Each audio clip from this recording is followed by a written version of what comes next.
સુરતના લંબે હનુમાન રોડ પર આવેલી એસબીઆઈ બેંકમાં 3 દિવસ પહેલા થયેલી લૂંટ મામલે હજુ પણ આરોપીઓ પોલીસ પકડમાં આવ્યા નથી. પૂરતા સીસીટીવી ફૂટેજ હોવા છતાં આરોપીઓ સુધી પોલીસ પહોંચી શકી નથી, જ્યારે બીજી બાજુ પોલીસની કામગીરી સામે સવાલો ઉઠી રહ્યા છે.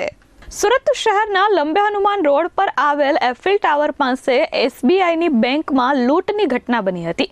આ ઘટનાનો ભેદ હજુ સુધી ઉકેલાયો નથી. લૂંટારૂ 5 નહીં 6 હતા અને આખી લૂંટની ઘટના સીસીટીવી કેમેરામાં કેદ થઈ ગઈ હતી. 13 મિનિટના તાંડવમાં લૂંટારુઓએ બંદૂકની અણીએ કર્મચારીઓને બાનમાં લીધા હતા અને સંપૂર્ણ આયોજન સાથે સોમવારે બપોરે બેંકમાં લૂંટ ચલાવી હતી. સર્વિસ મેનેજર સાથે કરંટ એકાઉન્ટ ખોલાવવાના બહાને વાતચીત કરી હતી. તે સમયે તેણે પપ્પાની જગ્યાએ હું સહી કરી લઉં તો ચાલે તેવા પ્રશ્નો પૂછ્યા હતા અને મેનેજરને અટવાવ્યા હતા. ત્યારબાદ 1:54 કલાકે 5 જેટલા અન્ય હિન્દી ભાષી લૂંટારુઓ પિસ્તોલ સાથે અંદર ઘૂસી આવ્યા હતા અને લૂંટની ઘટનાને અંજામ આપ્યો હતો.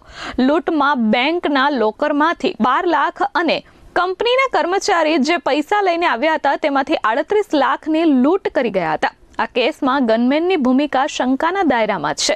લૂંટારુઓ 3 સ્પોર્ટ્સ બાઇક પલ્સર, અપાચે અને સ્પ્લેન્ડર પર આવ્યા હતા, જેની નંબર પ્લેટ જામનગર, અમદાવાદ અને વલસાડની હતી.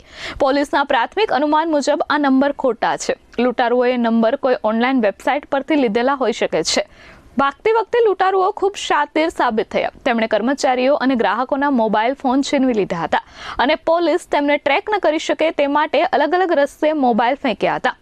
આ ફોન શ્યામધામ, સરથાણા અને કઠોર પાસેથી મળી આવ્યા છે, જે દર્શાવે છે કે તેઓ હાઈવે થઈને ભાગ્યા. લૂંટારૂ વેસ્ટર્ન યુપી અને બિહારી લેંગ્વેજ બોલતા હતા. લૂંટારુઓ વેલંજા અને ગ્રામ્ય વિસ્તારમાં છુપાયા હોવાની શંકા સાથે પોલીસે ત્યાં તપાસ શરૂ કરી છે. આટલા બધા પુરાવા હોવા છતાં છેલ્લા 3 દિવસથી લૂંટારુઓને પકડવામાં પોલીસની ટીમ ક્યાંક કાચી પડી રહી છે, જેને લઈ કામગીરી સામે સવાલો ઉઠી રહ્યા છે.